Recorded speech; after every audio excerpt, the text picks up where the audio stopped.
কেন্দ্র সরকারের ভব্য রসায়ন স্কিমে কেমিক্যাল পার্ক তৈরির জন্য এবার মুখ্যমন্ত্রী শুভেন্দু অধিকারীকে প্রস্তাব দিলেন বিজেপি রাজ্যসভার সাংসদ শ্রমিক ভট্টাচার্য। কেন্দ্র সরকারের ভব্য রসায়ন স্কিমে কেমিক্যাল পার্ক তৈরির জন্য মুখ্যমন্ত্রীকে এবার প্রস্তাব দিয়েছেন বিজেপি রাজ্যসভার সাংসদ শ্রমিক ভট্টাচার্য। শিবাশিস মৌলিক আমাদের প্রতিনিধি রয়েছেন টেলিফোন লাইনে। শিবাশিস, যে প্রস্তাব দিয়েছেন শ্রমিক ভট্টাচার্য তাতে কি বলা হয়েছে, ব্যয় বরাদ্দই বা কিভাবে করা হবে? কুসুমিতা, দেখো, গত 24শে জুলাই কেন্দ্রের সরকার তারা সিদ্ধান্ত নিয়েছেন দেশে 3 রাজ্যে 3টি ভব্য রসায়ন পার্ক তৈরি করা হবে এবং এই ভব্য রসায়ন স্কিম, সেই ভব্য রসায়ন স্কিমে এরকমটাই ভাবা হয়েছে 3030 কোটি টাকা বরাদ্দ করছে কেন্দ্রের সরকার 3টি পার্কের জন্য। অর্থাৎ গড়ে এক একটি পার্কের জন্য কেন্দ্র দেবে 1000 কোটি টাকা এবং এর জন্য প্রয়োজন এক একটি পার্কের জন্য 2000 একর জমি। সেই 2000 একর জমি এবং রাজ্যের সরকারকে দিতে হবে 500 কোটি টাকা।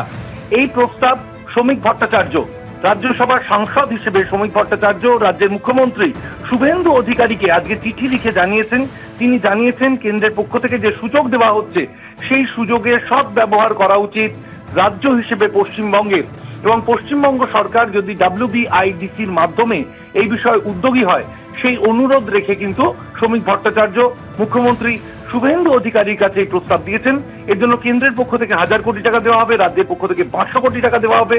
মোটের ওপর 1500 কোটি টাকার এই প্রকল্প তৈরি হবে পশ্চিমবঙ্গে যদি মুখ্যমন্ত্রী শুভেন্দু অধিকারী সম্মতি জানান তাহলে, এবং এর জন্য প্রয়োজন হবে 2000 একর জমি। কেন্দ্রের সরকারের এই কেন্দ্রীয় 66% টাকা, 2/3 টাকা কেন্দ্র থেকে দেওয়া হচ্ছে এবং 1/3 টাকা দিচ্ছে সরকার। এবং যে রাজ্যে এই পার্ক তৈরি হবে সেই রাজ্যের সরকারকে 500 কোটি টাকা দিতে হবে। দেশে 3টি রাজ্য সুযোগ পাবে, তার মধ্যে একটি হোক পশ্চিমবঙ্গ, এমনটাই প্রস্তাব দিয়ে শ্রমিক ভট্টাচার্য আজ চিঠি লিখেছেন মুখ্যমন্ত্রী শুভেন্দু অধিকারীকে। কুসুমিতা। শিবাশিস, ধন্যবাদ।